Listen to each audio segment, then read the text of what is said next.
Hello, everyone, and welcome back. We have missed you. It's been way too long, but welcome back to another recap of Surviving Bloomington Order versus Chaos here with Live Reality Games. Thank you all for watching, whether you're watching live or some point in the future. My name is Drew. I'm joined, as always, by my co-host, Steven. Hi, Steven.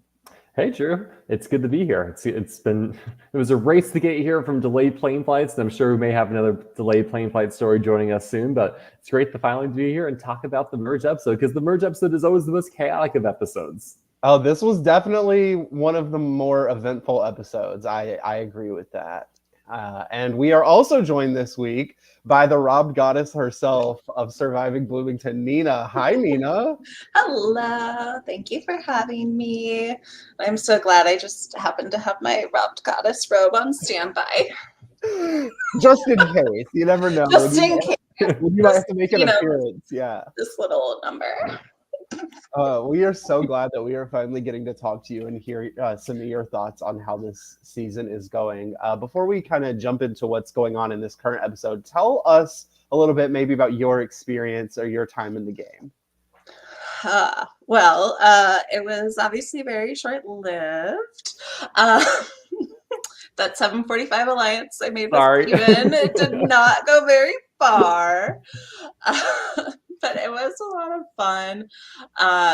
It was my first live reality game, and I was just very excited. I had no idea what I was going to be walking into.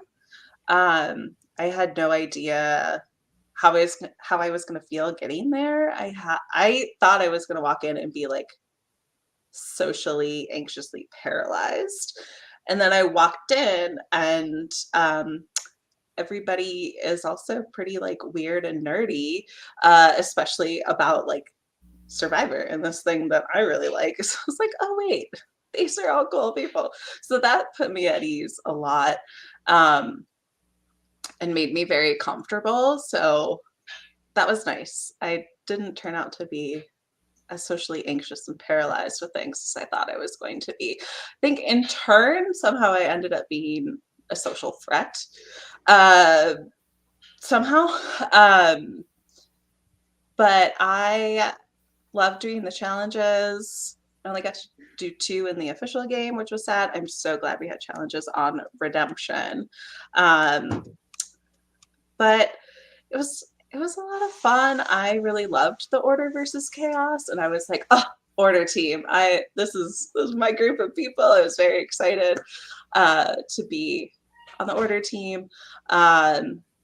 Connected very fast with Daddy Matt, who I think should really be Zaddy Matt, by the way. And maybe the people who don't want to call him Daddy Matt will call him Zaddy Matt. Not sure which one's better there. We'll let Matt chime in and say what he thinks. Yeah. He can say what he wants. I call little Matt in this episode, I call him Other Matt. Which that was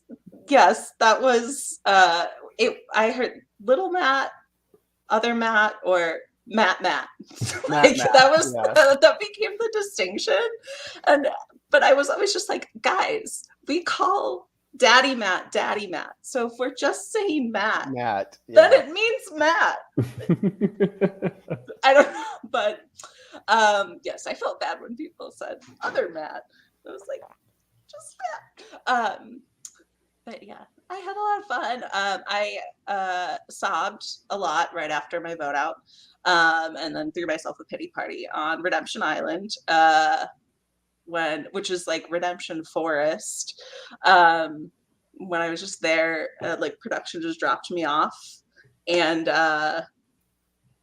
it was just like, here you go. And I'm like, cool, I have a pot and a bag of rice and a tent I need to set up. And did you set the tent up by yourself? I did. Wow, I did. And then I had the time of my life watching Steven, Jamie, and Seth try and like figure out how to set up the tent when they all got there. I think Alex and I wished we had like some wine to Oh yeah. it was really funny, and I was just like, wow, I set this up by myself in like 5 minutes, and these guys are like, does this go like this? How does so that was a lot of fun. No, that was the Yeah, first time I I'd ever set up definitely a tent in my life. Yeah, Yeah. I've never either. I could never do that, and I definitely understand the wanting wine thing.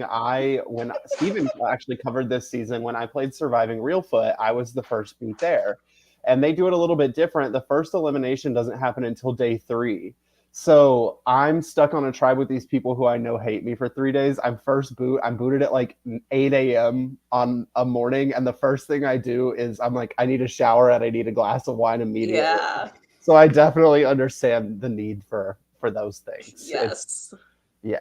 But Redemption Island was a lot of fun. We did a lot of talking and getting to know each other.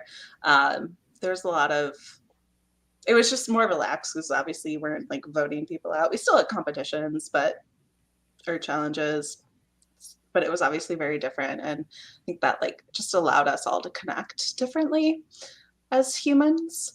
But it was wonderful. And I'm not really that upset that I didn't get back in the game right when all the rain started, because I would have been with Mackenzie rocking the trash bag fashion, Mm.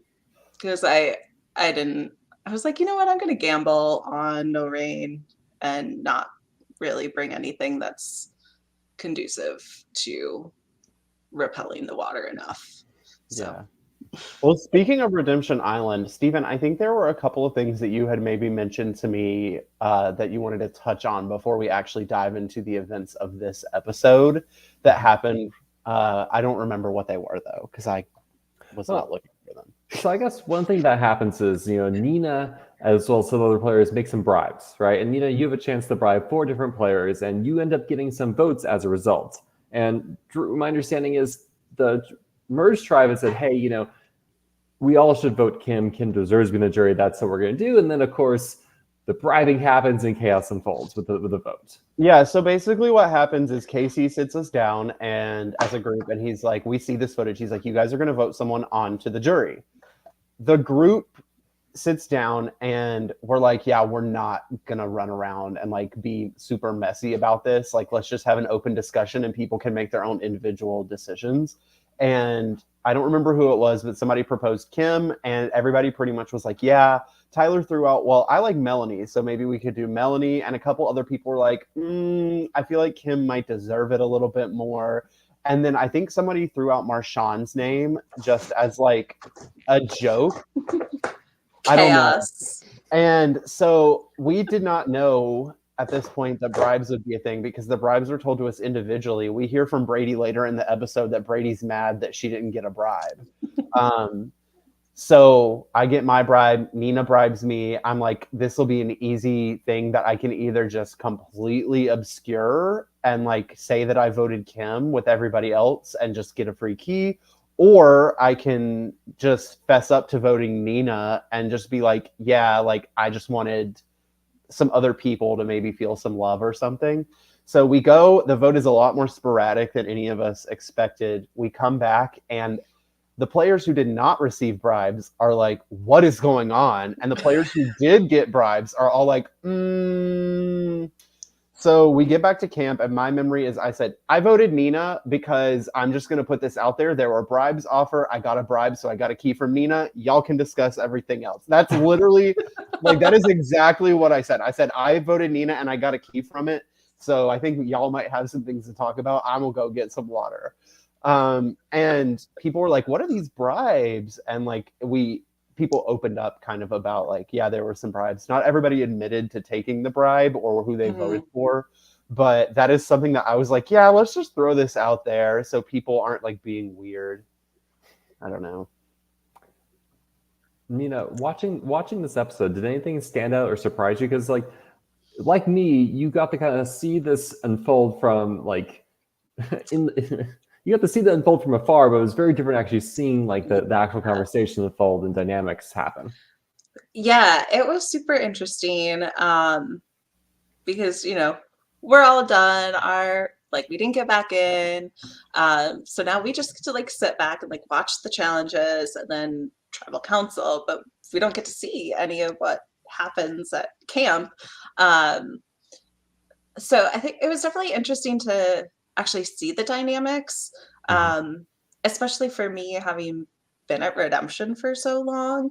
And even though there was lots of just tea spilled at Redemption Yeah, we'll about definitely get to that because Jamie mentions that. So I definitely want to hear about that when we get there. So, so I had a lot of information about like what was going on in the game, but in my mind, I'm thinking, oh, this person must be with this person must be here, this person must be here. So it was very interesting at the merge, and to watch this episode to see kind of what's going on and see confessionals of, like Daddy Matt says in his voting confessional, like, nobody's talked to me at all today. I'm like, y'all were all under a tarp, and nobody talked to you. I have a thick note about his statement on that because I don't believe him. I don't believe him. What? Big Matt acting and like being hyperbolic? This must be a different person. No. But it's definitely interesting, and then seeing like Mackenzie and John's relationship. It's all very interesting to me. Nina, did you do this? Because I remember this next day, Melanie and I did this immunity challenge. Did you also play around with this immunity challenge with us? No, the holding up the box. Yeah, the holding your the feet. box. No, I could not. I wish I didn't either. Yeah, my hip was. There was no way I could have held my leg up like that with my hip. So that was when I did not like have fun testing out to see how I would have done, and I was okay with that. I'm much more into the like puzzle challenges. I feel the same way. Endurance is by far my weakest challenge thing. I'm surprised me and John made it as far as we did. Let's get into this challenge a little bit. So basically, we are randomly divided into pairs, and you have to together hold up this block using your feet. And then it was made a point that we had to keep our hands off of our body, basically. My hope going into this challenge was that I would get paired with John, because to me, John appears physically the strongest. The only problem then is we get matched together, and because of our height difference, one of us is going to have to be extremely uncomfortable the whole time. So that just did not go well for us. And I think that both Danny and Daddy Matt maybe already would have just obliterated this challenge anyway. Because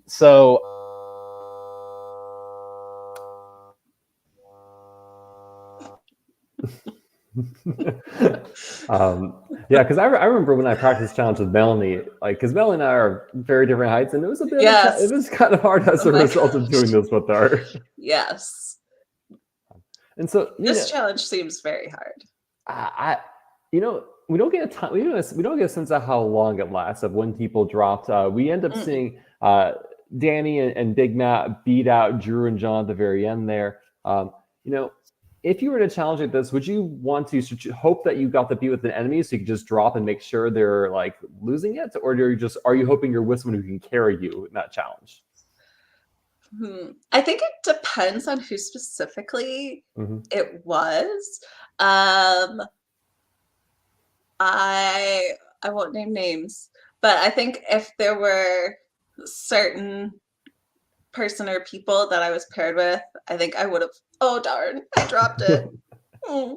And then there are definitely other people that I would have put good effort in, and then maybe even like, this is good enough for now. I'm feeling the pain, like we're fine. And then I think, if I was paired with Daddy Matt, I would have stuck it in there, whatever, because him and I are like peas in a pod. But it's definitely difficult because like you want the safety for yourself, but if there's somebody that you want out, you don't want them to have the safety. So it's a gamble, and you have to trust in your social game if you take the gamble of letting it drop. also I'm thinking in the sense that I had just like if I actually had gotten back in the game, I would have just come back from holding that water bottle above my head for 25 minutes. I don't know. Yeah. I could hardly hold my arm up to like I could hardly just move my arm around. I don't know how I would have like had my arm away from my body. I'd have been like, I think it just is gonna hang here and do nothing. Yeah, Physically, I think Danny and Daddy Matt probably won the second that they were drawn as a pair, because I think yes. probably the two of them are probably the best at that challenge anyway. From my understanding. And after John and I dropped, I mean, both of them told us that they were like, yeah, this not a problem. Like we Yeah. could have gone on for a lot longer.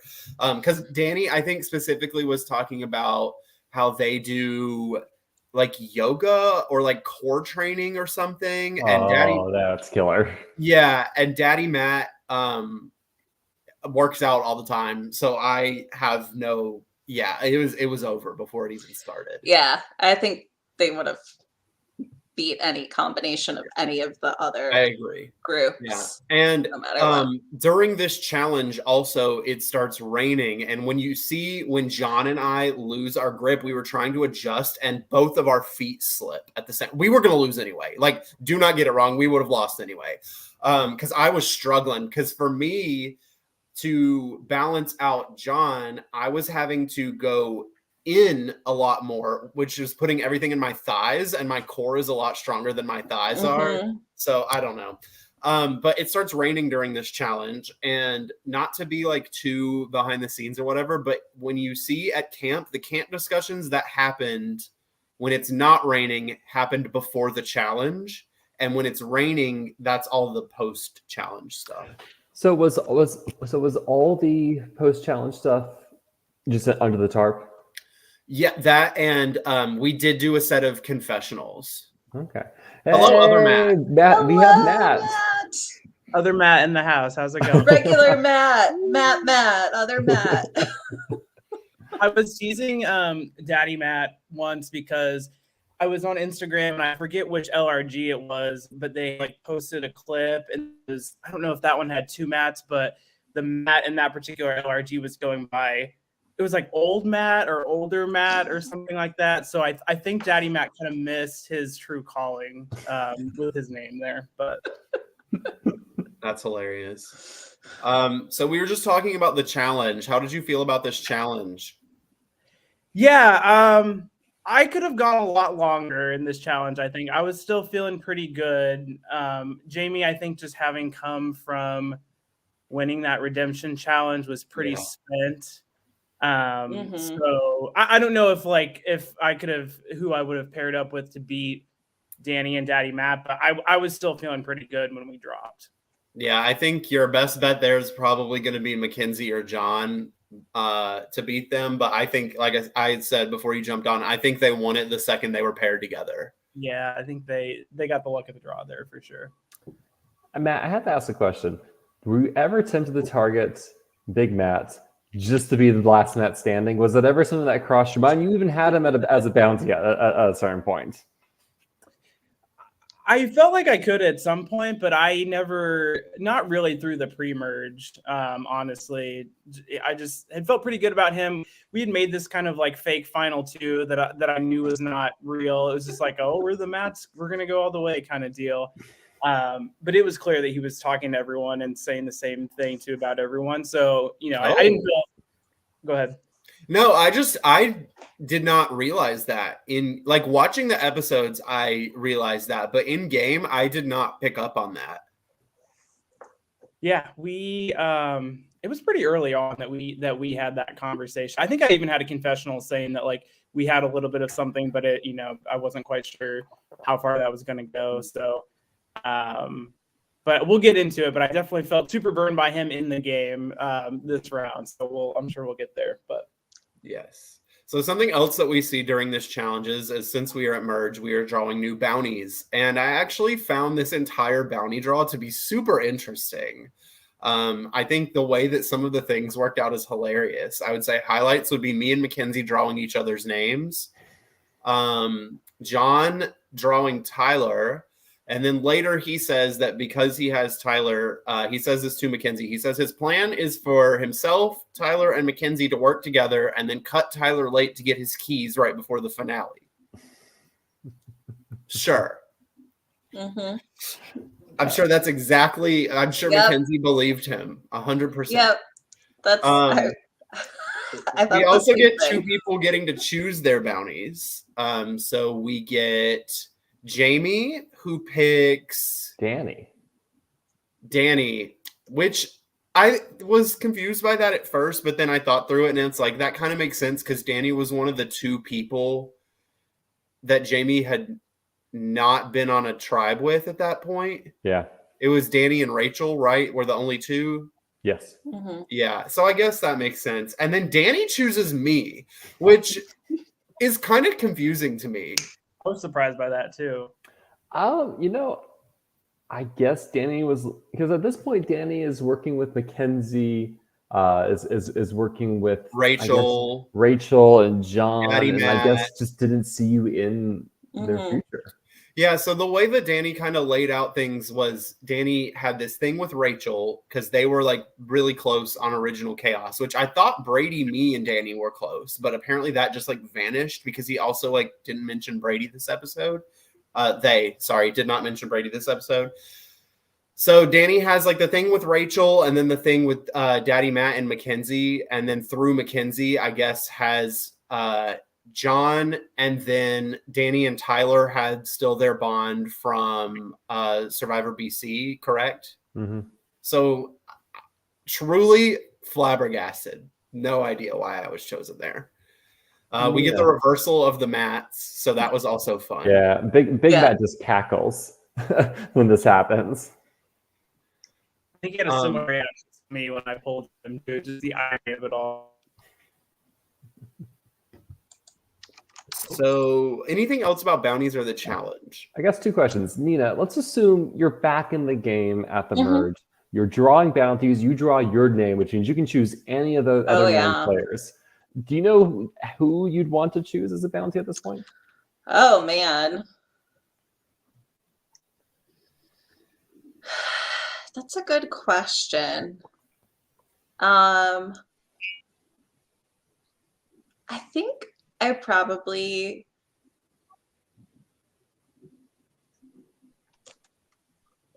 would have chosen just John in the moment. I knew coming into the merge, John was in a good position. So it wouldn't have been from a point of I think I could actually get people to vote him out or anything like that, unless I got lucky and people wanted to. I think it probably would have just been the name that came out of my mouth, but because also I think it would have been like, I want to work with people, and so I don't want to vote them out. So I don't want to like say I'm gonna like Daddy Matt's gonna be my bounty or Drew's gonna be my bounty. Like I bribed Drew with a key. Why would I then pick him as my bounty? So. And the same to you, Matt. Let's assume you pick your own name and you get to choose whoever you want as your own bounty. What would you have chosen? Probably John at that point. You hear me say it in the episode, I'm still feeling pretty burned by him from our swap tribe. Maybe if I have time to think through it and think of like the connections John has and whether it's feasible to get him out at that point, maybe I make another decision. But I think if I'm just drawing and have to make a split decision, it's probably John in the moment. And Drew, you draw Mackenzie, and so was that someone you're like, yes, I want to target take Mackenzie out, or is there a more ideal bounty you would like to have drawn at that point? I mean, you see me when I draw it, I'm just like, yeah, you're like, right, I'm like, there's nothing I can do immediately, so like this is not a concern to me right now because I knew that I could not go for Mackenzie there. For me, I was just thinking through. For me, my initial gut instinct is John. Is who I would have chosen because you hear from me multiple times through the pre-merge. I'm worried about John. I'm worried about his connections. I'm worried about his challenge ability. And John and I do not start working together until this round. And in this round, I try to vote him out while we're working together. So my other backup option, if I had more time to think through it, would have been Jamie, because for me, Jamie coming back in was really bad for me. And I felt like maybe getting Jamie back out would be an easier task. So if I was really concerned with keys, I would have gone with Jamie. If I was more concerned with actually targeting someone, it would have been John. What would you have done, Steven? It depends on. I think there's a high chance I picked John just because I feel a little like Matt. Like coming back in the game, I feel burned, and I feel like that's a bridge I don't want to build back potentially. Had I put more thought into it, I likely picked someone who I don't know, and I think it might be. So I might have picked Tyler or maybe even Brady, just people I had zero connection with whatsoever. And it's just like, I just don't know what's going on. I'm new to merge. At least I've worked with John. I've at least spoken of her on a podcast with Drew once or twice. I'm trying to look at everyone else. Like Rachel voted me out, but I voted for her. I've seen Danny on CRBC, and so maybe I have some idea of the game Danny's playing, and maybe Danny's game has room for me. I don't know. Yeah, I think lots of interesting possibilities here. The person who does actually draw John's name is Brady, and Brady's like, oh, this is cool. Okay. And then we see Tyler draws Brady's name, and Tyler says, well, this is basically, it was in the heart of the cards. It was all good. Yeah, well, he said this is basically irrelevant because I'm 100% working with Brady. So looks like the heart of the cards did not work out for him this time, maybe as much. So yes, we get those. We then go back to camp and we get sort of the pre-rain strategy, which I think is where a lot of the meat from this episode kind of comes from. We find out that there is potentially some beef between Rachel and Brady, which I did not know about. Because apparently Brady was the one, Rachel was leading the charge against Brady on the swap tribe, and Brady was leading the charge back against Rachel. We talked about this a couple episodes ago, how we're pretty confident based on hearing from everyone that Rachel would have gone there because Brady would have played 5 or 6 keys. So that's really interesting. I was not aware in game that they had beef. Did you know about that, Matt? I didn't know specifically like the one-on-one kind of beef that they had from the swap. I did know Rachel, and I'm sure Steven was here for this conversation too, on the yellow tribe, she kind of expressed feeling on the bottom of that original chaos tribe and basically felt like that Drew, Jamie, Drew, Danny, and Brady were kind of like the power trio that were going to be running that tribe. So I knew that she wasn't going to be feeling good with that group. But then again, so much time had passed between her telling us that and then this moment. I wasn't quite sure where that lied, but it didn't super surprise me to see that. Okay, I just need to get this out now because I feel like I'm going to hint at it multiple times, but I am so confused by what Rachel and Danny as individuals are doing. And I don't mean that in a negative way. I mean that I just don't understand it. Because Rachel throughout both of these swaps apparently is telling people that myself, Danny, and Brady are a tight trio and we're running it on Original Chaos. But Rachel is like number ones with Danny. So why is Rachel throwing Danny under the bus? And then if me, Danny, and Brady are a trio, why is Danny targeting me? I'm just very confused by it all. Obviously there are things that we aren't shown. But I just find that this duo of players playing all sides is very interesting. I guess for me, it's clear Danny's playing very flexible, and Danny, I feel it seems like is liking the alliance with Mackenzie, with Big Mac, kind of that first swap tried alliance, and it's kind of like out with the chaos, in with the new. Yeah, that makes sense. I feel like the whole game felt very fluid at this point. Like I thought it was really hard to pin down those number ones, and I think some people would say someone was number one, and then if 10 minutes later that wasn't going to be the best they were flipping. Like obviously, John and Tyler brothers, but John's close to Mackenzie. John Brady says that she goes with John too. So I think people have had a lot of options. So I don't know. The game was so quick. It's super fluid to me. I think there's like two big conversations we need to talk about that we get in this first segment here. I think the first one is we see John and Mackenzie talk, and Yes. and like I think even early on, Nina, you were aware that John and Mackenzie were close. I think Matt and I were both aware of that as well. Drew, were you aware of that? I knew based on just like visibly observing like who was talking to who that they were working together, and based on conversations that I had had with people through swaps, I knew that they were at minimum voting together. Mm-hmm. So, and when we hear a confessional from Mackenzie where Mackenzie's like, well, Drew followed me and then Drew threw out this alliance, which I'm okay with. And that group was myself, Mackenzie, John, and then Tyler, Rachel, and then Daddy Matt. Kind of, for me, apparently what I told Mackenzie was that like Daddy Matt and Rachel were kind of like tacked on to the core of me, Tyler, John, Mackenzie. So I was aware enough that they were working together to where I pitched a majority to Mackenzie. I included John. So Mackenzie also had a confession on this episode. I don't know if it was maybe her just saying it or if she really believed it, but said something about I'm working tightly with John and people don't know about it. That really blew me away to see her say that, because I thought that was obvious, and I thought everyone in the group knew that. I mean, I think we had even talked about how close they were and how information we could see either one of them. And I was also really cautious coming into the merge because I wanted to work with Mackenzie moving forward. And I was thinking a little bit about how things might be able to and how to vote. I was being very cautious about how I'm going to turn the video off. About my how much I could say to her about how I was distrusting John, because I knew they were really close. Both of them I was trying to navigate, not trusting John in the game, but also wanting to try and move forward with Mackenzie. I wanted to talk about this. So John tells Mackenzie in like episode 1 or 2 of the season.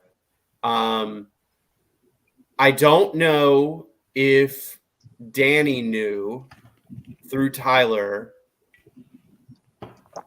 I did not know at this time. Where we are currently at in the season, I had no idea. And I don't think anybody else did, aside from obviously John and Tyler, and then Mackenzie, and then maybe Danny. I think Danny knew from what conversations I remember. I believe they knew. I could be wrong on that, but I believe like Mackenzie and Danny were the only people that knew.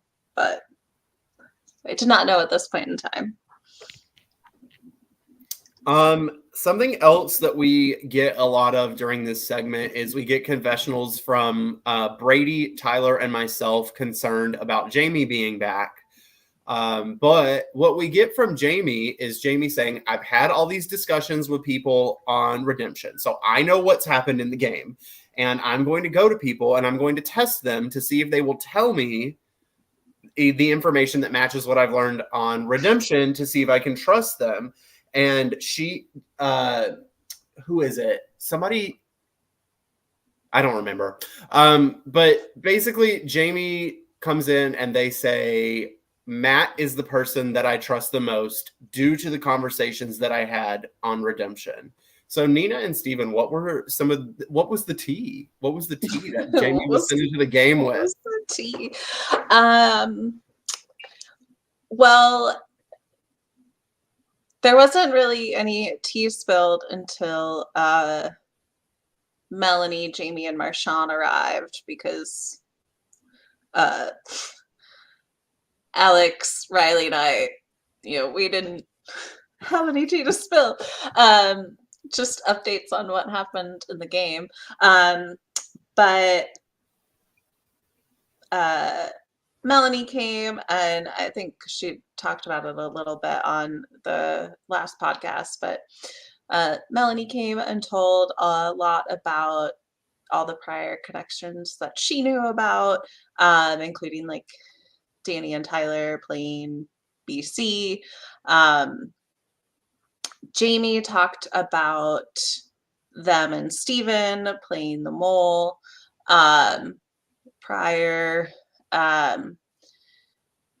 And then, everybody talked about their vote outs and how it went. So we understood, so we knew like how many votes were for them versus anybody else in their vote outs. And then we all shared like what we knew about advantages or keys. And we shared, let's see, we all like talked like who had bounties so that we could figure out how many keys everybody had in the game as much as possible, because obviously some people could find advantages in the game to, like vote incorrectly at tribal and get a key, etc.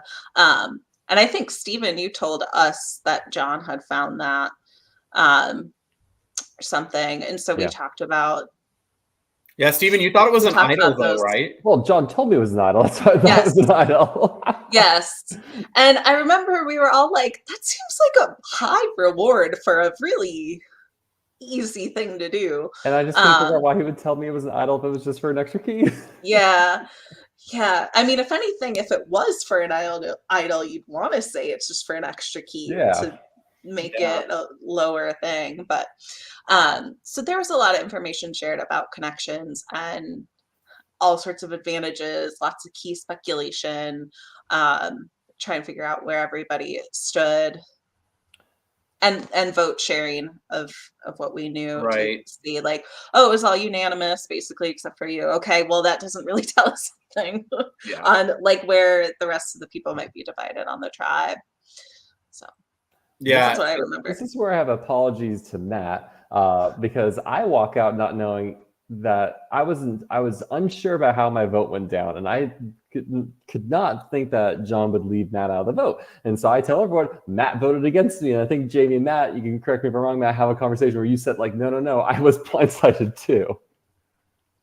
Yeah, when Jamie told me you thought that I voted for you, I thought not even run through my mind that you wouldn't think that. That was really happening to me.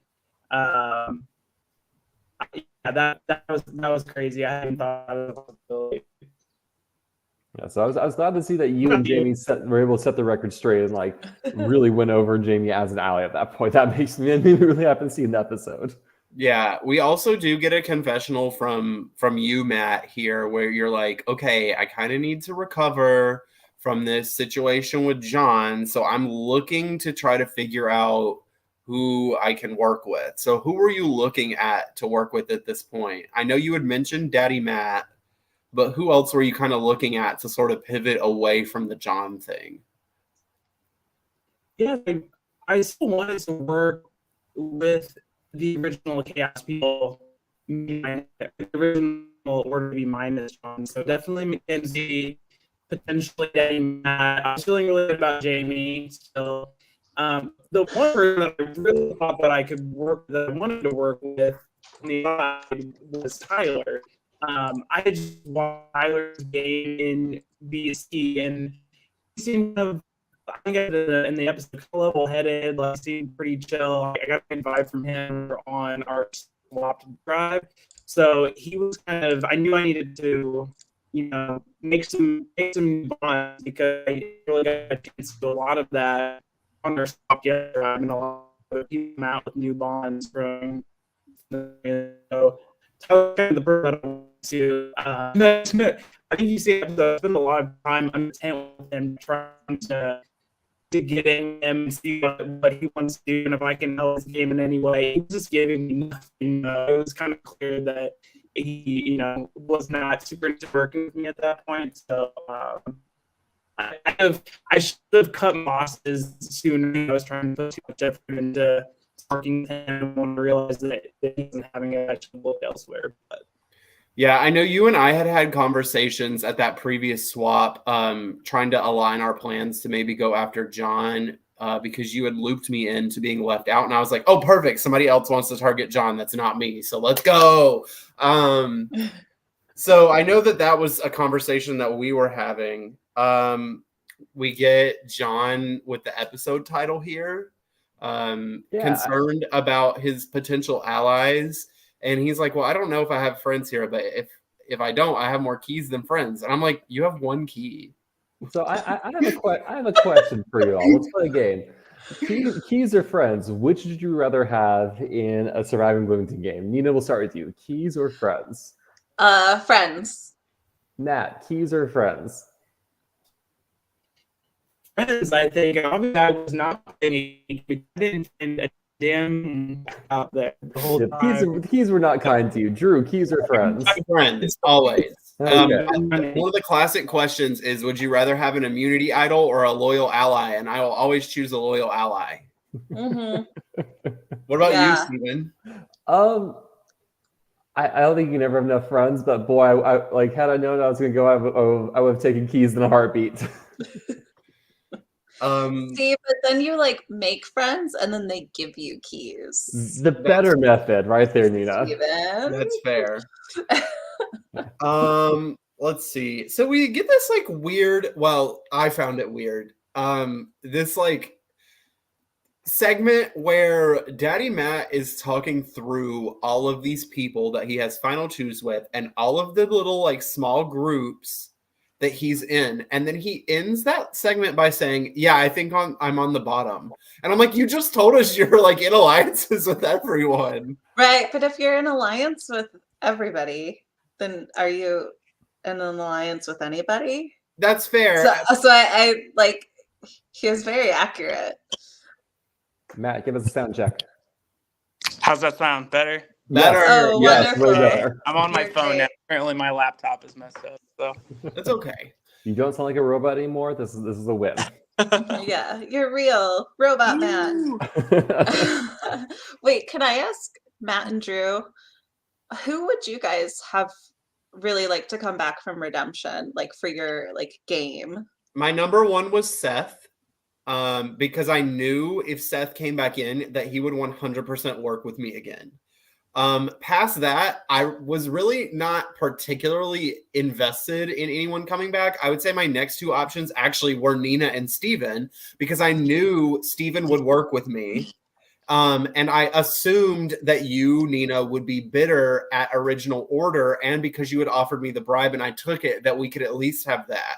So that was where my head was at. But well, if I got back in, I wouldn't have offered you a bribe, but yeah. Yes. Right. So Seth by far. Steven was definitely the person that I wanted to see come back. I probably was not going to vote for him ever because his name literally didn't come up at all when we were discussing who to vote back in. So that made me a little sad. It would have been interesting to see if I hadn't gotten bribed to see who I would have actually voted for, because I really didn't, and I love Kim now, but I really didn't have an interest in voting for Kim at the time because I just didn't know Kim. And I just assumed if everyone else was feeling so good about Kim that it probably wasn't going to be good for my game if Kim came in. He had all these other people to work with. So I really hadn't made kind of a final decision on who I would have voted for when I got the bribe. So I'm not sure. Yeah, before we heard about the bribes, when we were in that big group and people were like, oh, let's just all vote Kim. Like, this is easy. We don't have to talk. I immediately in my mind was like, yeah, I'm not voting Kim. I need to figure out who else to vote for. And we got the bribes, which made it easier. But in my head, I'm like, okay, how can I throw a vote somewhere or get numbers on somebody else that will be better for me? Because I like Kim. Kim and I got along. We had mutual interests on Original Chaos. But based on the way other people were talking about Kim, I was like, oh, Kim has some people way above me in the line. I have a note about coming back from this vote. So it's funny because when I took the bribe and voted for Melanie, I just assumed that everyone had gotten bribed because we didn't really, we knew like something about that they had a key, they sent it to us, but we didn't exactly know the mechanism or like if there was a difference in who had what keys. So I was just like, okay, everyone got a key and it's going to be a haywire vote. And then there were still a lot of Kim votes, like a decent amount of Kim votes. So I was like, oh crap, like, throwing a vote on someone else is going to look a little shadier than I thought it was going to be. And I feel like immediately as we're coming back, I'm like right next to Mackenzie, and Mackenzie looks over at me and she's like, who did you vote for? And I was like, I voted for Kim. Like, that was the plan. And she kept grilling me. She was like, which was your handwriting? And I was like, Wow. I don't know. I just have like it was just like one of the nondescript like handwriting Kims. So I was like starting to panic a little bit that it was going to be such a big deal that people were, throwing votes on different people. I think it didn't end up being much of a big deal. Yeah, because we talked about this earlier. We got back to camp and I was like, yeah, I voted for Nina because I got bribed. So y'all figure the rest out. Okay, so Daddy Matt thinks he's on the bottom. We also get an interesting confessional here where John tells us that if Danny did not win immunity, that he would be going after Danny, which makes sense because not only have they not been on a tribe together, but also Danny's primary allies overlap a lot with John's primary allies. And if you take Danny out, those people have to be loyal to John. John told me this information, and that is the moment where John and I are like, oh, okay, we can do this together. We don't have to be against each other. Okay, let's work from here. And then that kind of spirals. After it starts raining, John and I really start to lock in because of some information told to us. Matt, I guess a question for you, like, prior to the challenge, had you heard names floating around, or were you starting to feel like some heat, like, uh-oh, I think things are maybe spiraling around me? I had not heard names before the challenge. I don't even know if I honestly had any like individual conversations before the challenge. The only person I really remember talking to, I did talk to Mackenzie a little bit before the challenge, and just kind of, I think it was about John, just saying that, I felt a little burned, but I still wanted to work with her. I think she said something about, I don't know why he would have left you out of the vote, things like that. But I remember us like mostly being together for a lot of that time. And obviously, like, I ended up being the person. So there were definitely conversations that I missed and people going off. But to my recollection, there was not as much kind of one-on-one small individual talks. That was kind of my experience as well. They normally would be. Yeah. I don't remember there being a name pre-challenge. I mean, people were having these conversations because obviously you're with the whole group for the first time. So people are splitting up and like comparing notes, seeing where each other stand. But I don't recall there being a name until maybe 20 minutes before Tribal, where everybody landed on Matt. Yeah. So I think there's one big conversation we haven't touched base on yet, Drew. Hi. So you and Jamie have a very heart-to-heart talk. Yes. And it's a very emotional conversation, talking about the decision to vote out Jamie and apologizing. Yeah. And the conversation ends. And, Tyler comes in, hey, give me a moment. Tyler leaves, and you turn the camera and say, like, hey, this is how you fake cry in a sense. Talk through this conversation with us. So when I first heard Jamie was coming back, I knew I had to do damage control. And my read on Jamie was that I could probably at least not necessarily take the target off of myself, but maybe like put it on Brady and Tyler before me if I was able to emotionally connect with Jamie, because my read on Jamie was Jamie's a very emotional person. So let's do emotion. In that discussion with Jamie, I meant everything that I said. Genuinely, I felt awful in that vote. I cry at that tribal council, and those were genuine tears. That was a very hard decision. I do embellish a little bit in terms of like, I was like, oh, I tried to get them to flip to Brady, but they wouldn't go for it. Like Brady's name was thrown out as an option, but like that was a little embellished. And I try to be realistic in these conversations. I said, I understand if you don't trust me. I understand if you want to target me. I just need you to know that I apologize for being dishonest with you about that. And then just, you know, sprinkle the tears on top for that added sort of, I guess, emotional manipulation. I don't know. I had planned going into that conversation on crying, fake crying. So yeah, it was basically just like, how can I explain myself, but also maybe try to pull Jamie in a little bit. And from what I am seeing, it kind of works. So I think it's interesting because, you know, I think it seems like Jamie is not looking to target you, and one of your concerns is Jamie's going to target me, right? yeah, And Jamie's in the conversation is saying, like, I am not looking to target you. Let's kind of repair things. Let's move things along. And so it is a sexual conversation that you kind of both agree, like, we're not coming after each other. right. And I definitely was not. That round, Jamie's name never came out of my mouth. Is it a villainous move? You know, that's up to interpretation. I think it appears more villainous maybe than it actually was. I don't know. Nina, what was your take seeing that? I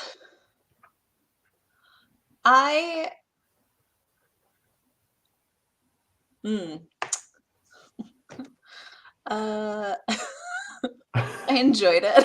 I mean, It was good yeah. TV. Oh no, Nina, are you the true, or were you going to be the villain this season if we didn't have Drew? I mean, and then I went, oh no, that might not feel too good if I was Jamie. Yeah. Yeah. But I know that, like, you felt really on the bottom. And so when you're on the bottom, or you feel on the bottom, feel targeted, feel like people are coming after you, you do things you don't normally do. But I even without you saying that everything you said you truly meant, it do believed all those words before I knew you still said, Okay. you know, the words are real, but the tears were not. So Matt, what was your... But I was just like, oh man, true. Yeah, I mean, I was clearly panicking. I mean, I panic every round that I'm not safe. I think that's been a recurring theme. I don't know. Matt, what were your thoughts on that? Yeah, it was great TV. I watched this episode with my mom, and I think I said something about, I think I kind of gave it away. I think I said that you were fake crying, and she was like, it doesn't look like it. So it was definitely convincing from your part, from people that didn't know the context of what you were doing. Mm-hmm. And is it villainous? Maybe, but, you know, nothing wrong with a little villainy in Survivor. I was just talking about this, about how, you know, Jeff Probst had that whole thing about that they don't want to cast villains anymore. And I think people really misinterpreted that, in the sense that I think, like, they're not wanting to cast people that are, like, actual, like, horrible people that are, like, demeaning, and you know what I mean? Mm-hmm. But, like, they're still, I mean, if you're watching this season, this of Survivor 46, people are being villainous. And I think, you know, there's a difference between villainy and trying to advance yourself in the game, and then, like, you know, being terrible to people. And I think you were just, you know, you were doing what you needed to do to advance your position in the game. So Right. And I will say, the first, I believe, conversation, as soon as filming wrapped, Final Tribal Council ends, filming wraps, the first thing that I do is I go to Jamie and I say, hey, I just want to let you know, before anybody else tells you and before you see it, that this happened. So I would love to discuss this to, you know, maintain a relationship together outside of the game. So, and that went over. And Casey is so great. Casey reached out prior to this episode, like a couple months ago, and made sure that both Jamie and I were comfortable with this airing. And we were both like, yeah, our friendship is intact outside of the game. So let's let it rip. We got to show what happened on the season. So, Stephen, what did you feel?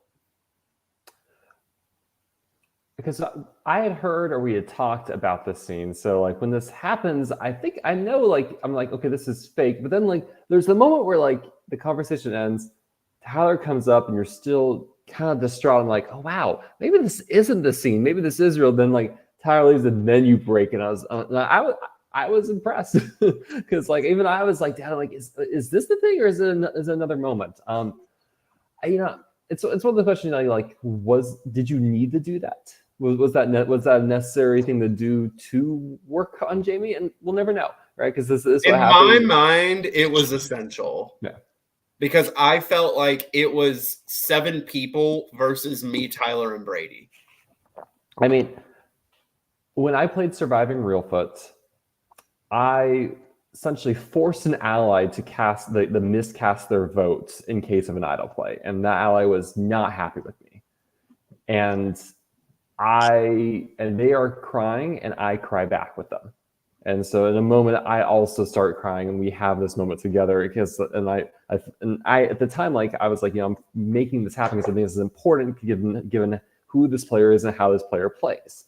And I guess I kind of equate this in a moment where I said, like, this person's emotional. I will be emotional because that is how we're gonna work together and make it happen. So, so that's something I have done in a game I played. Yeah. Then I also told them I had an idol, and that was probably stupid. I just think it'll be interesting to track, though, how they're feeling about you moving forward in the game, because I think they kind of make peace with you in the moment, but we don't get a confessional from them really about how they're feeling about that conversation. Yeah. So I'll be interested to see how effective it was or wasn't. Yeah, we also don't really get to see any conversations between Jamie and Tyler or Jamie and Brady, but we do hear from both of them, from Brady and Tyler separately, that they are really not well that Jamie is back. Specifically Tyler. Tyler emphasizes, like, this is awful for my game. So yeah. And then Matt, let's talk about this rain. This was horrible. It was so bad. Oh, it was so bad. Were you watching this tribal council? I don't think you were there for that. No. Yeah. So because like I was at home, I think, showering and crying to my husband. Real tears. Real. I wasn't fake crying. Because Melly and I, with Marshawn, we go get lunch, we eat real food, and we come back and we just hang out in that shit. And I think you can't quite see it, but like we're with production chilling as the rain just falls down all through this. Yeah, I was definitely at home taking a breather. And then I think sometime after tribal, or right when it ended or something, is when I came back and got you guys, and then we all went out to dinner. Mm-hmm. Yeah. Matt, let's talk about the under the tarp chats. So we did our confessionals, and then we're trapped under this tarp for an hour and a half. It felt like, I'm sure that's probably what it was. It felt like so much longer than that, because it was just like we were shivering. We were taking turns. I felt like we were doing the redemption challenge because we were all taking turns, like one-handedly trying to keep that tarp up. And Jamie, like, too. I was like, y'all are evil if you're making Jamie. We didn't make anybody do anything. Yeah, we did make jokes of like, Jamie, you get to chill for a little bit because you've had that experience. But it would like the rain would pool in the middle of that tarp, so we kept having to like push off the water and like reset every like 10 minutes or so because it was coming down so hard. Well, and the other thing that was really annoying, so that morning before we merged, it had sprinkled a little bit, and our tribe, the 5 of us, the 5 guys, had figured out that, this tent is not going to stay dry. It's going to get very wet on the inside. So it's not like we could go hang out in the tent either. We were stuck. If we wanted to stay dry, we were stuck under that tarp. And we get to a point where we're like, okay, we have a tribal coming up. We can't really split up and talk to each other. So we're just going to have to make do and have these side conversations under the tarp. And this is kind of where it starts to get a little messy. There's a point of contention here that we'll get to in a second, I'm sure, with Matt. My recollection is one of the first strategic conversations I have this round. I go to Daddy Matt At this point, I have not heard any names. I asked Daddy Matt if he's heard any names. He says, "Oh, I've actually heard 4 names." And I'm like, "Oh, who are the 4?" And he says, "I've heard Little Matt, Rachel, John, and Drew as the 4 names." And I'm like, "Oh, who'd you hear that from?" And he's like, "Well, I've just heard them from like different people in different conversations. I don't remember specifically." I'm like, "Oh, okay."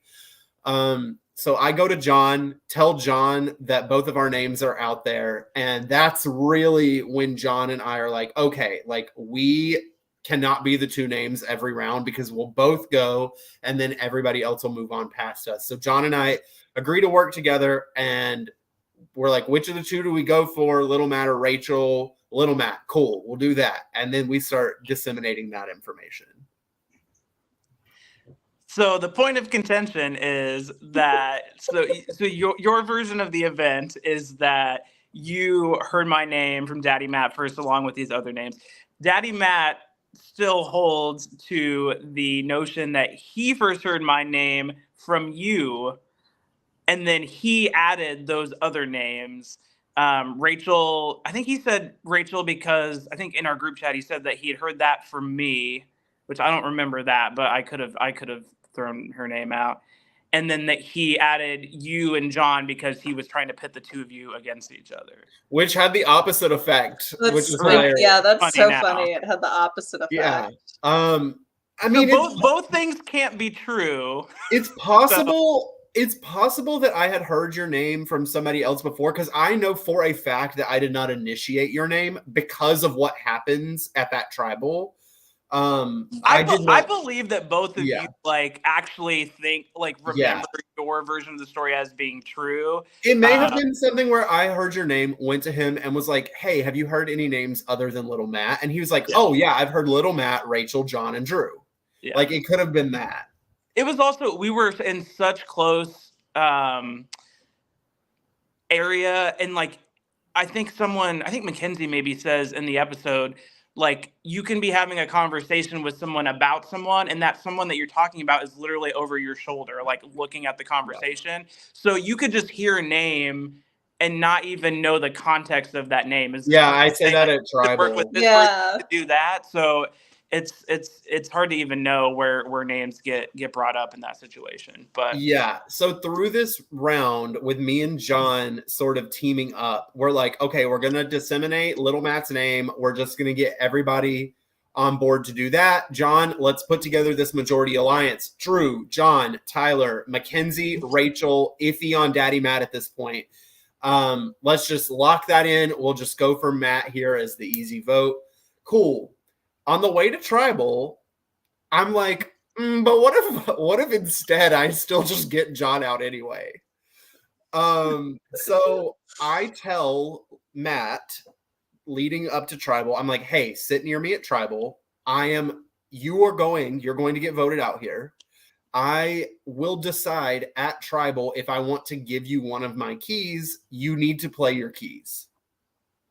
And then Matt, you said somebody else had offered. So yeah, let me rewind because you did confirm that to me. I had already had it confirmed that I was going to be the name. So the first time that I kind of think like, okay, it could be me is when I'm talking to Big Matt. I think he mentions that he's heard those same names to me, but he's also just his energy is just very different to me in that moment than the energy I received from him in the earlier part of the game.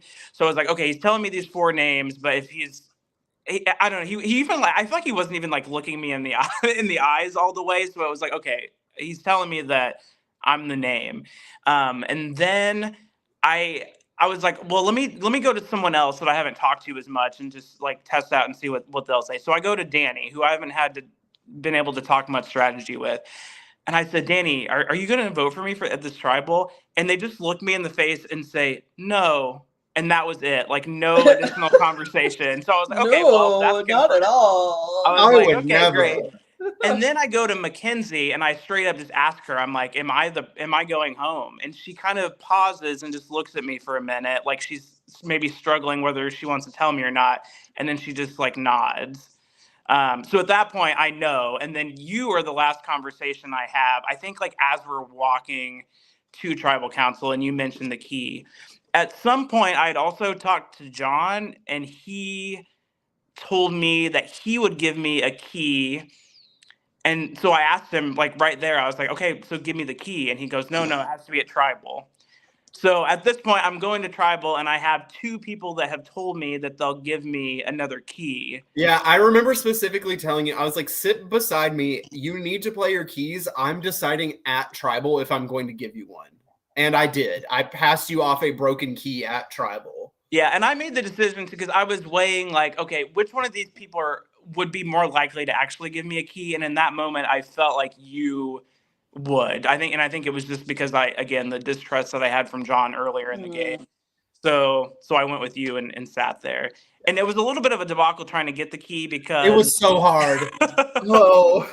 So like we were sitting beside each other in the back row. We're having to pass around the mic. It's raining. I'm like glaring at him the whole time after deciding that I'm going to pass the key. I only have one key at this point because my other key that I had, I gave to Brady at the swap. So I'm pulling the key out of my pocket and it breaks in half. So I toss one half and it lands like right beside his stump. And I look at him and I like look down and he like reaches over, picks it up, put it in his pocket. And I'm like, Casey's not going to take half a key. So at one point we look at each other and I look at him and I said, it's broken. And I like throw over the other half real quick. And he was able to like bend down and pick it up. I was so scared that we were going to get caught there. Woo! But yeah, my master plan here, I explain it in my confessional or whatever. I did not realize Rachel was getting votes at this tribal. Brady and Jamie never told me that they were voting Rachel. I don't know if they were left out of the vote or if they were voting Rachel as just like a backup. But my plan was if everyone votes Matt except for me and I vote John, if Matt plays his keys and they work, John goes out with only 1 vote and my biggest challenge threat's taken out.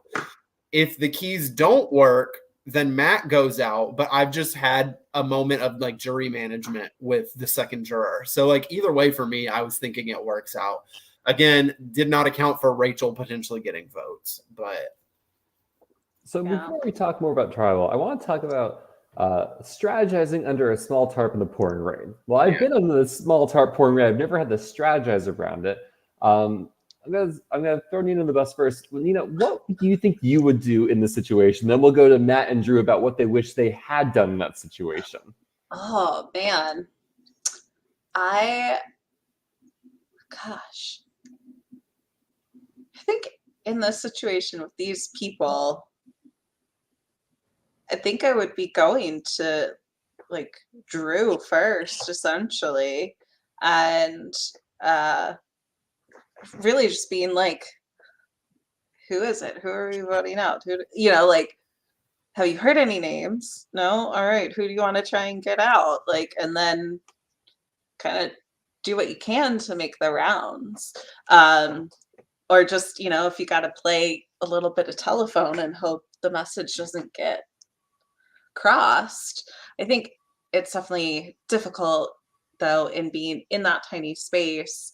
And then, you have an hour and a half, but at least you can also observe. And I think that's part of it too, is, maybe it's if you can do, Drew, you go talk to the people and get the numbers, and I'll watch and see who else is having conversations. And then, after, I saw Steven and Matt talk, who did they go to afterwards?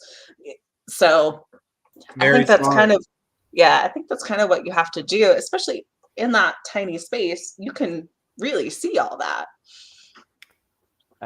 Matt, how do you wish, or is there anything you could have done to play that differently, being trapped in such a small space and having to strategize, and such with your name getting tossed out like that? I don't know. I don't think well, clearly I didn't play this round well at all, but I don't think you played it badly. Just draw a different spell. But it's easy. The thing is, so like once I had, it was like Matt and then Danny, McKenzie. So I basically like heard from 3 people like confirming essentially that I'm the name. And so to me, that was, it was going to be a unanimous vote. And in my head, I'm like, okay, it's just people want just a unanimous merge vote. Everyone's miserable under the rain. No one's going to want to do anything else.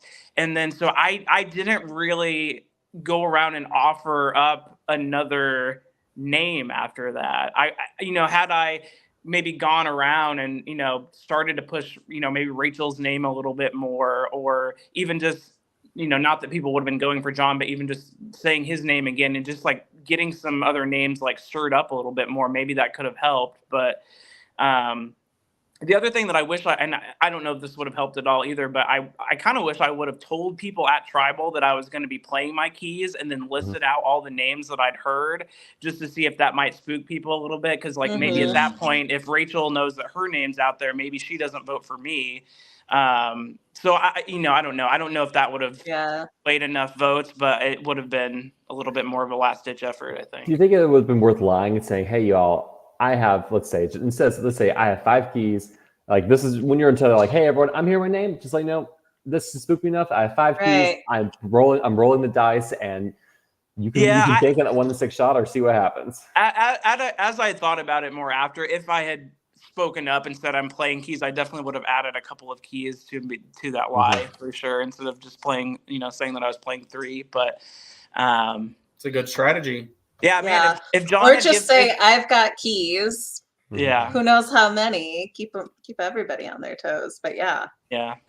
Man, if John had given me his key and I had been better at finding keys, I saw on the episode for the first time that key that was at Tribal Council. If I had just grabbed that one, maybe that's the one that I will be stunned if someone picks up that key at Tribal Council, because like I think you walk and you're so focused on the table, you're not looking at like the riffraff on the side of the house. I think. Yeah, the camera person could have been holding one up in the air, and I probably wouldn't have seen it. So, I think there could have been one taped to Casey's face. Probably. I don't think I would have noticed.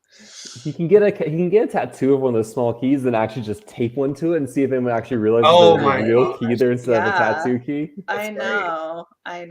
Yeah, that would be good. The other thing that I think that I just wasn't prepared for in this round was, at that point, other than kind of getting blindsided in our swap tribe, like the game had been going in my mind the way that I wanted it to go for me, because I came in and I wanted to be, this was my first LRG, so I wanted to go in and kind of surround myself with these people that have played a bunch of games and people that were going to snipe each other once we got to the merge. And I really thought that going into that first merge vote, I thought some of those players were going to want to take each other out. And I think had we maybe not had the rain and had more conversations, I think that might have been the way that it had gone. I agree. But I think just like the situation that we were in, people wanted an easy name. And because I was the last like non-LRG person there, I was also someone that had kind of been out of the loop in my previous tribe. It was just, easy to put my name down. I think that it was maybe that you were just the least connected person on the web of people aligned in game, and some of those alliances in game were formed by outside of game relationships. So, like, obviously we have the me, Brady, Tyler thing, and this round, I say it like we did not talk to each other this round.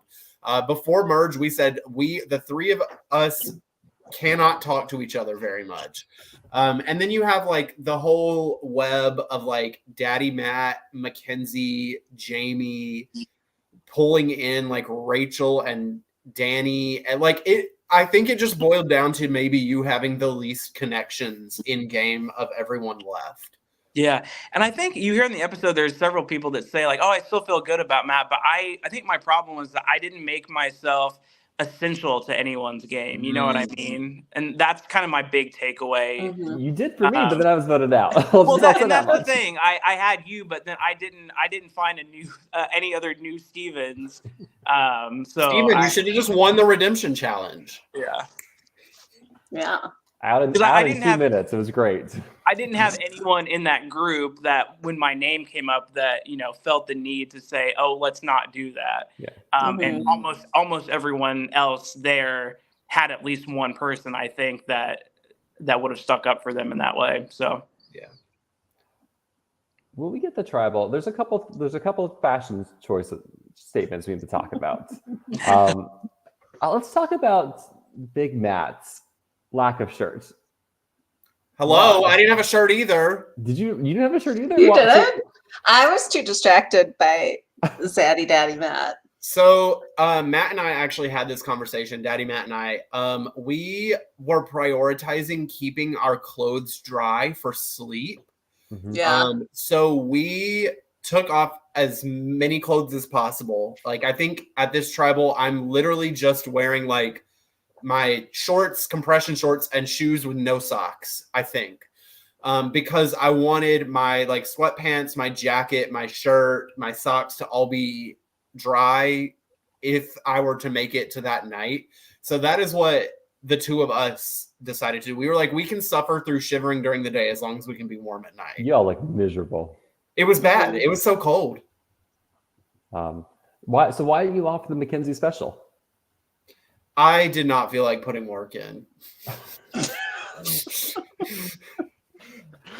I was like, yeah, I'll just suffer. I don't care. I was like, I'm gonna get wet anyway.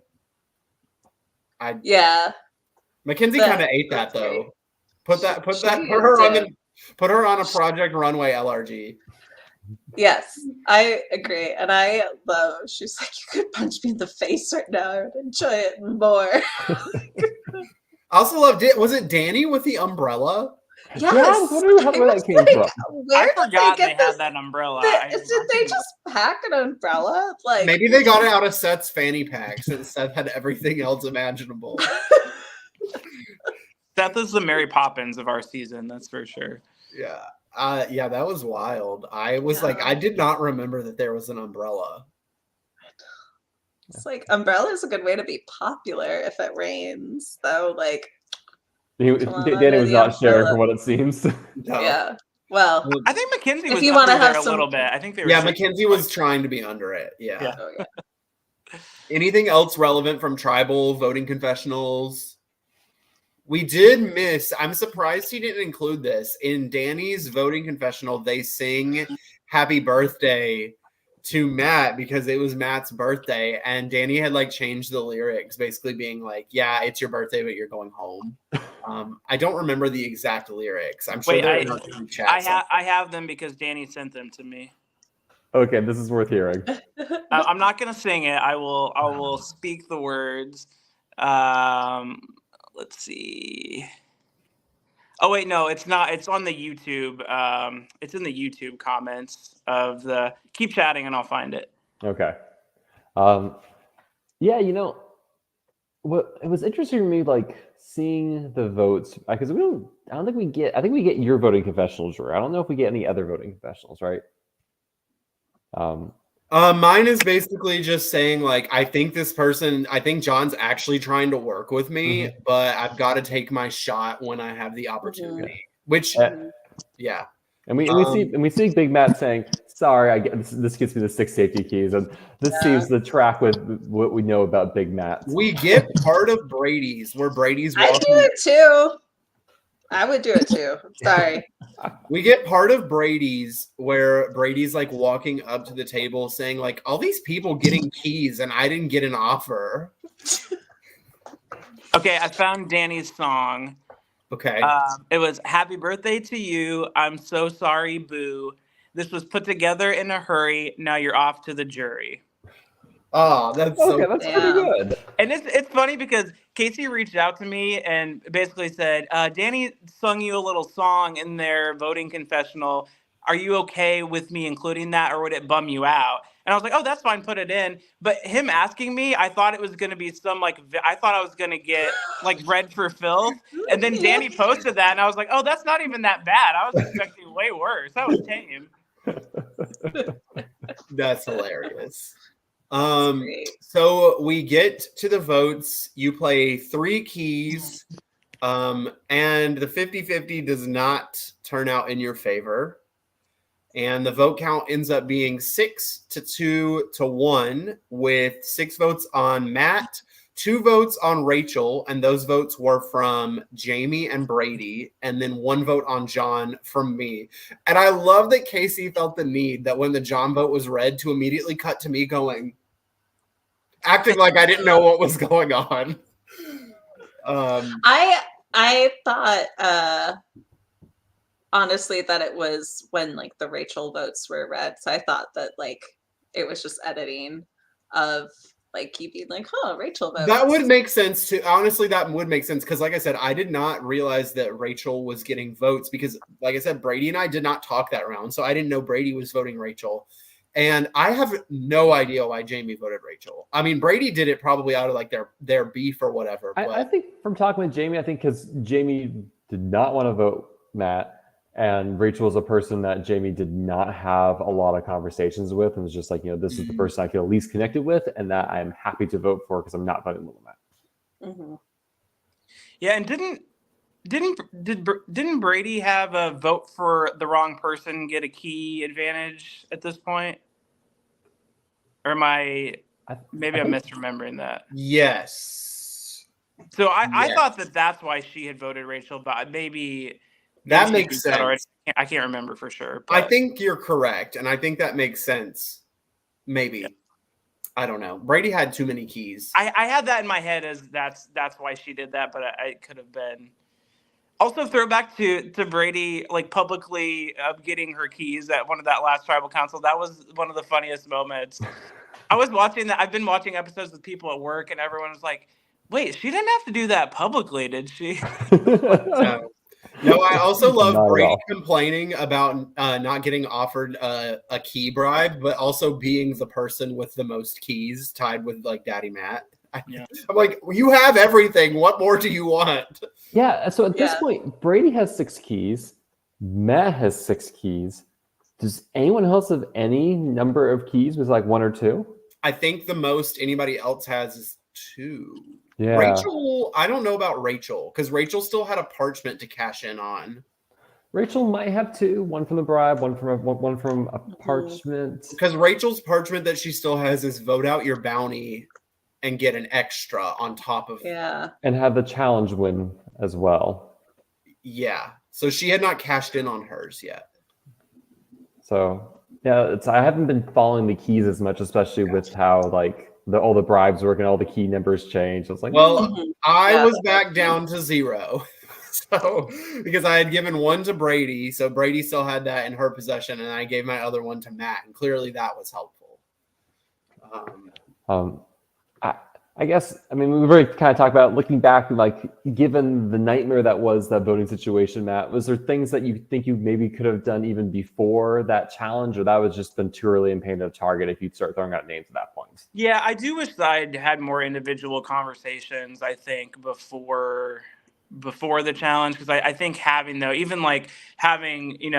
conversations with Tyler and trying to get in with him under the tarp, it almost probably seemed a little too late, like I was just scrambling, or so it probably didn't feel as genuine as I wanted it to come across.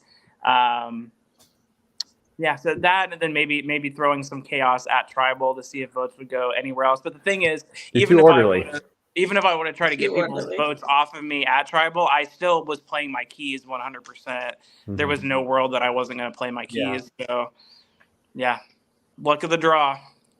Unluck of the draw in this case. No. Happy birthday. Yeah. Yeah, never playing an LRG on my birthday ever again. So. We'll see if Brady is able to make it to her birthday, which is on day 3 of the game. So to be determined. Day 4, right? I don't. Yeah, we're day 3 right now. It's all a blur. Yeah, day 3 already. Yeah, day 4. We're on day 3. Anything else about the episode before we get into some logistics? All right, let's talk about favorite quotes or favorite moments from the episode. Let's start with Matt. What was your favorite quote or moment from the episode?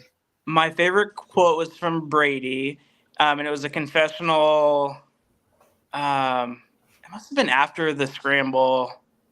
I can't remember, but no, she says it at tribal. She says, that could have been a twist called like tarp round or something.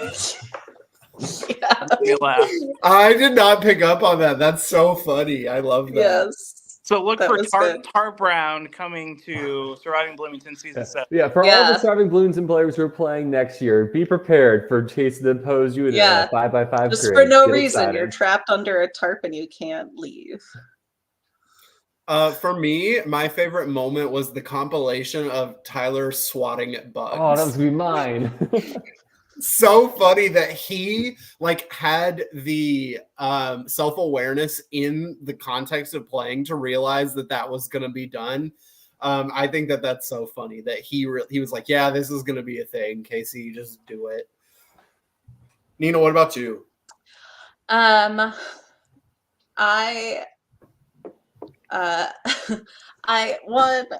Drew, I really loved when you turned to the camera and was like, that's how you fake cry, but not that part specifically, but right after when you said, I got a lot more work to do and not just fake crying or whatever. I thought that was good. I was like, oh, he's on a mission. I was just like, honestly, at that point, I was like, well, I've already done the deed. Let's just make good TV. Yeah. I don't know. Yeah. Steven, what about you? I was gonna go for the whacking flies as well. It was just such a silly moment of all the confessionals where he's just flailing his hands for the kill of flies because there's just so many bugs out there you can't escape them. It's true. All right, let's get into players of the week. So for those of you who do not know, each week we will each choose our top 3 players of the week. Your number 1 player will get 3 points on like a overall scoreboard. Your second will get 2, and your third will get 1. So let's start with maybe Steven. You want to go from the bottom up or top down? Bottom up. Is Little Matt playing this with us? I have a list. So Okay, Yeah. you're in. Yeah. You're giving points. Totally Yeah, not biased. yeah. None of us here are biased. We none of us were on this season, right? Yeah, I'm going by how the round played out and where people are positioned right now. So. Yeah. All right. 1.2. I'm gonna give 1.2 Daddy Matt. He gets the 6th key.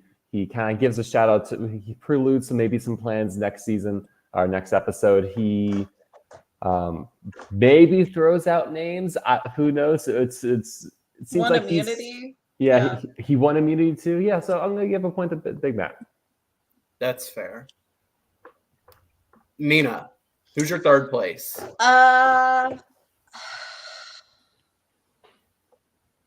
I think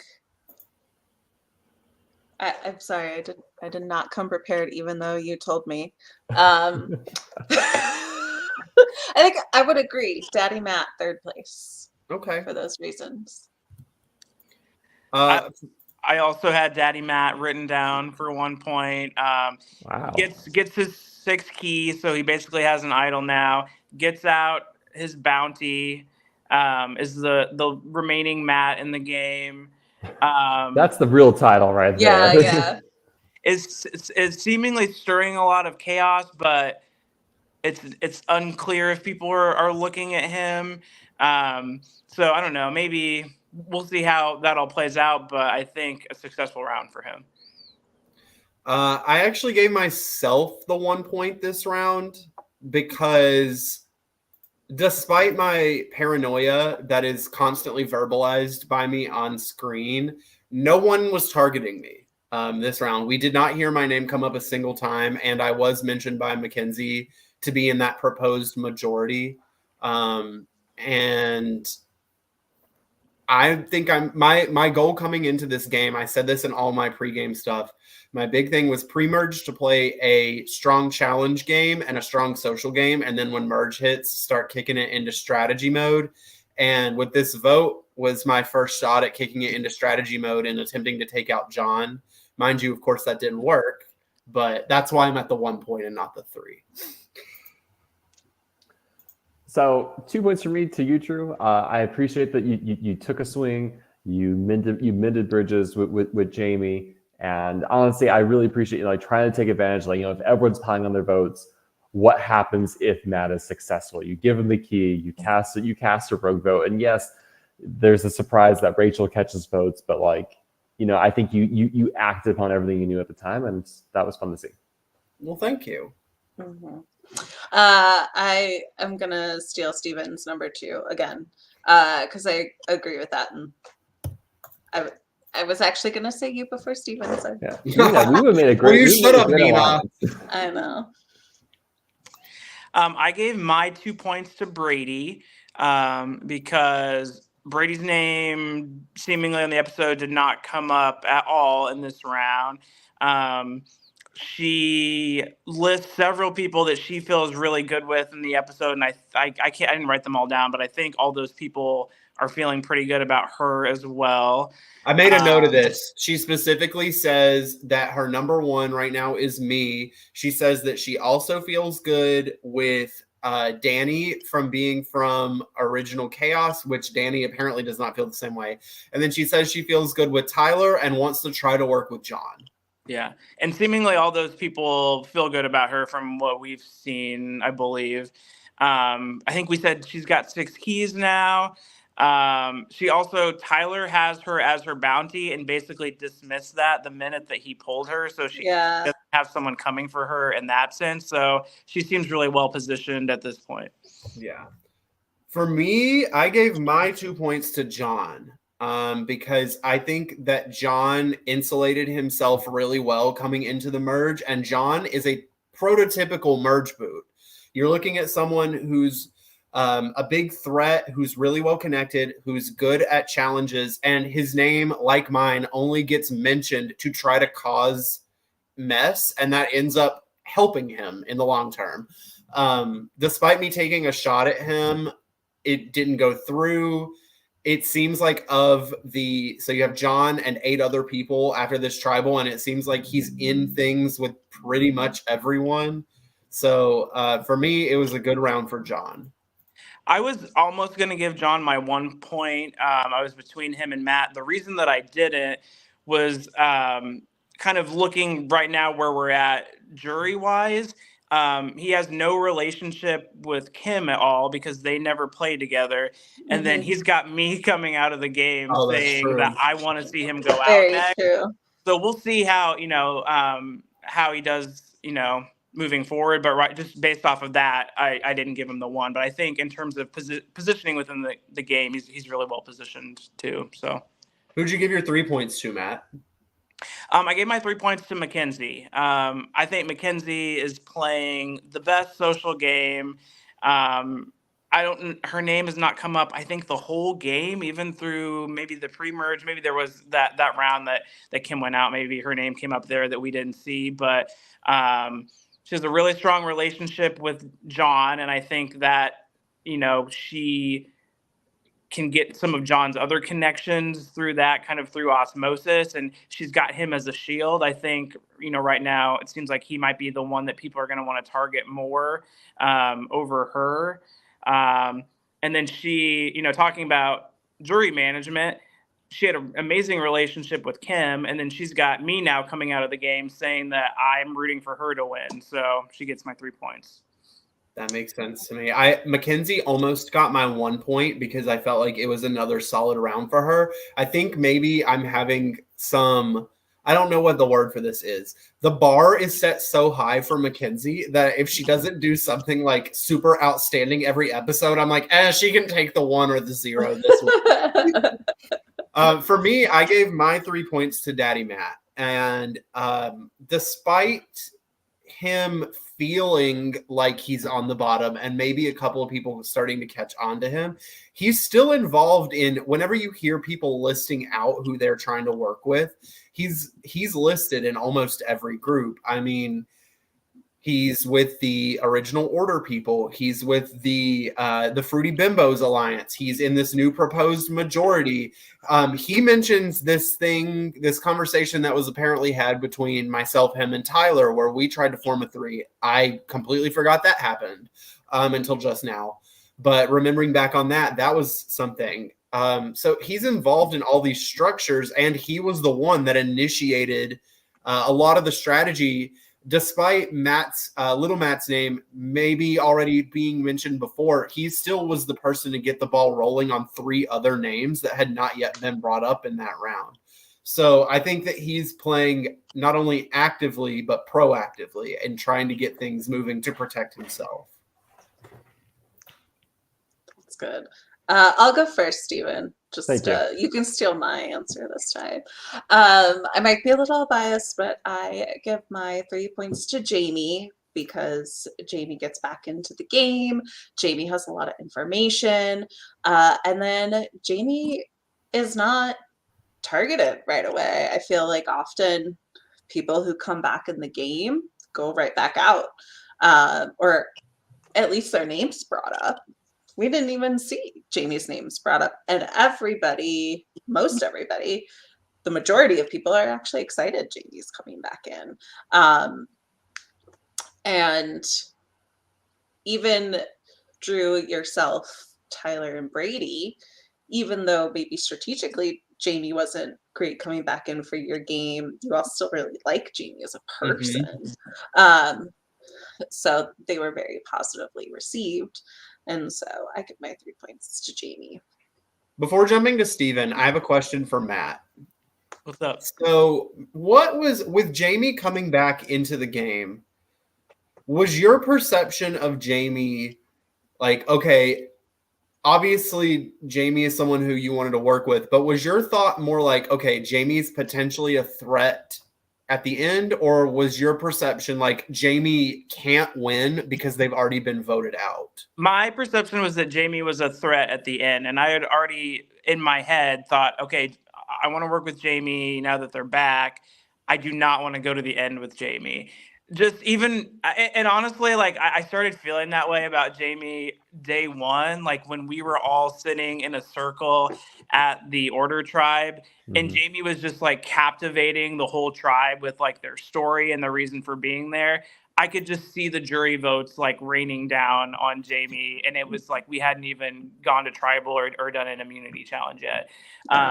So yeah, I would not have. I would have liked to go, work with Jamie and move farther in the game, but I ideally would not have wanted to sit with Jamie in the final 3. That was my mindset at the time. See, mine was the opposite. I was like, oh, okay, yeah, Jamie's back. This might not be strategically great for my game, but following that conversation with Jamie, I was like, okay, I probably am not going to be immediately targeted by Jamie anymore. So Jamie might just be an easy person for me to work with all the way to the end, because in my mind, the jury was not going to reward someone who had already been voted out. So it's just interesting to hear that. Sorry to interrupt. Back to Steven. I will copy Nina. I'm going to give my 3 points to Jamie, and I'm going to add something to Nina's discussion. So in the previous Bloomington season, the players who came back in the game got an idol. Right. And I think there's always this concern, especially we've seen in CBS Survivor, players come back to the game loaded with something, and it's never a good thing to other players. And Jamie doesn't get anything like that. Jamie, we're not I think Jamie actually had a key, but we're not even told in the episode they had a key actually. And so Jamie's coming to the game with really nothing, and there could have been very easy to say, hey, let's get them out, or let's put votes on Jamie because we don't know what Jamie has, and let's flush it. And I think maybe there's a real benefit to Jamie coming back after everyone's getting keys, everyone's trying to figure out how this bribing system worked, and maybe some benefit as well of the rain really stamping down the potential of the conversation, these things that come out. But I think it's really good for Jamie and Jamie's game that there isn't that discussion that we see, and that people aren't looking to them for something they don't even have. So that I think is a real benefit for Jamie's game. We do have a question in the chat. Who would have went home if Lil Matt's shot in the dark hit? That would have been Rachel. It was a 6-2-1 vote. So if the shot in the dark hit, it cancels out the 6 votes. The next highest goes out. So that would have been Rachel going out there. And it's interesting. I forget if I mentioned this, but that John had told me to vote for Rachel before tribal council. And it's just interesting that he said that, because seemingly, they had a pretty good relationship on our tribe. Obviously, John has a lot of good relationships going on. So it'll be interesting to see if that plays out in the future, and kind of, Because if you're Rachel, you're probably a little annoyed that you're catching votes like this. Yeah. And she Yeah. was we get the confessionals from her where she's like, I'm sorry, like my brain is fried and I'm really emotional and I don't know what to do. And following getting votes this round, that does not help the case, is what I will say. Anything else about this episode? Awesome. Matt, without spoiling anything, what can the viewers expect to see to come on this season? That's a hard question. And Nina, you're getting it next. I think it's going to get real fiery real soon. I think it's been a very... it's been a good, strategic game up until this point. People have been making things happen, but I think some tensions that maybe have been building are gonna snap soon. That's all I'll say. Well, we've already been seeing it, but we will continue to see just chaos. This season is just order versus chaos, but really it's just chaos. Like I said this in episode 1 of this podcast, that this season easily could have been called Chaos versus Chaos. Yes. It's just chaos versus chaoser. Yeah.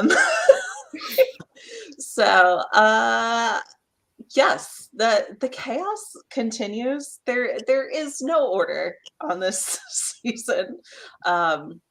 So yeah, get ready for more. Buckle in. Steven, anything else before we close it out? I am really dry and happy watching what goes on the rest of this day, and that makes me happy. Oh. And I got to go sleep in my dry bed that night, so that was amazing. That is nice. Before we close it out, Matt, is there any games or anything you want to shout out that maybe you've been a part of since playing Surviving Bloomington? Yeah, shout out to IU Survivor. So I work at IU, and this past fall semester, a group of students put together Indiana University's first ever Survivor game. There's a lot of college Survivor out there that's really great, and this was the first time IU had it going, and they opened it up not just to students, but also to staff and faculty as well. And actually, Seth and I from this Surviving Bloomington season got a chance to play that game together, which was really cool. And they're airing episodes on YouTube. If you go to Live Reality Games at IU, I believe, on YouTube, you can find episodes. I think there's 4 so far. And episode 5 will be coming out, I believe, this Wednesday. It's actually a double episode. And it's been a lot of fun. They've done a really great job putting it together. The game was a blast. The episodes have been really, really great. There's some really fun personalities there, and it's just fun to watch. So if you need more Survivor in your life, and who doesn't, check that one out. Also, big shout out to Matt's coworkers for watching the episodes on a weekly basis at work. That's so cool.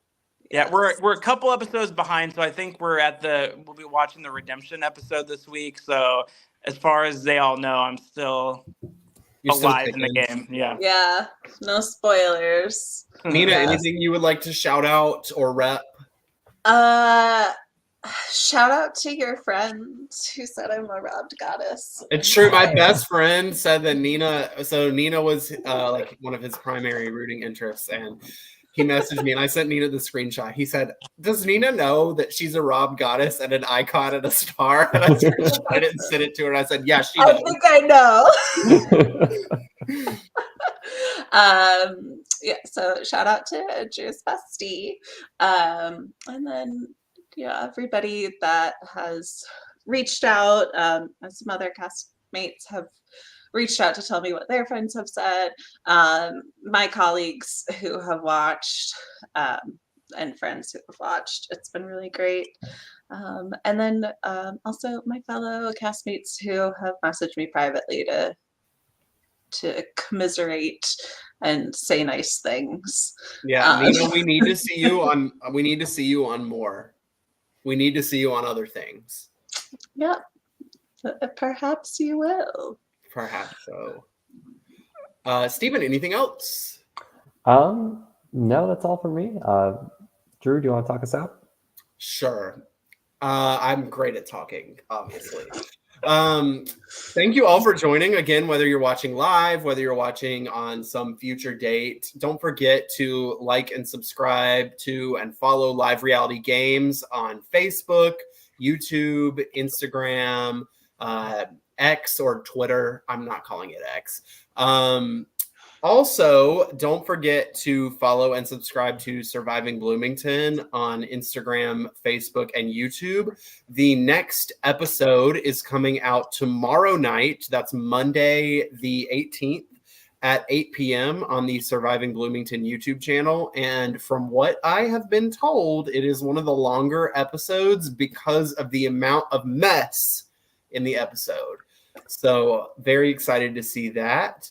Also, if you are looking to play any other live reality games, make sure you follow LRG Casting on Instagram and Facebook. If you go through Instagram, you'll get in contact with Melanie, who can answer questions about pretty much any LRG. But other than that, we will see you in the next podcast recap. Have a good night or day. Take care, everyone. Bye.